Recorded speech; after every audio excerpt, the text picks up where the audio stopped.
Shanghai has for the first time recorded more than 20,000 COVID cases, mostly asymptomatic. With the megacity still sealed off, residents are worried about food supplies. Chloe Feng reports. A video taken in Shanghai's Pudong district shows people in a building crying for help.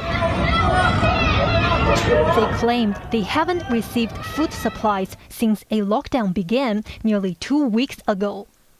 Local officials said the building is for commercial purposes and is not eligible for supplies.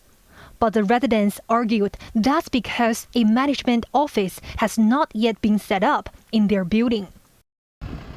Other provinces have been rushing food to the mainland's financial hub. But according to a resident in the city of 26 million people, food supplies are being held up because many delivery workers themselves are under lockdown. The platforms that we are using now, especially in my compound, starting today, we're doing these group buying, like group ordering.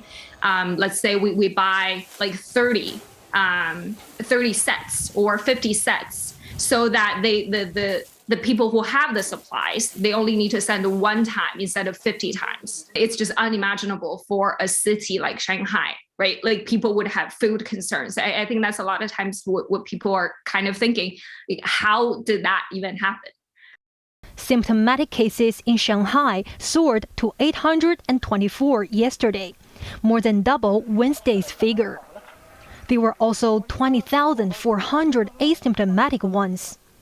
With no immediate end in sight to the lockdown, there is concern about conditions in quarantine centers and transfer points. There was no hot water, no electricity. It was just a room with some like makeshift beds. Then what's the point of transferring them there if they could have just stayed home with better support and better equipment? Apart from Shanghai, China registered about 3,000 infections yesterday, with Jilin accounting for 80%. But officials in the northeastern province said they achieved their dynamic zero target today. Chloe Feng, HKIBC.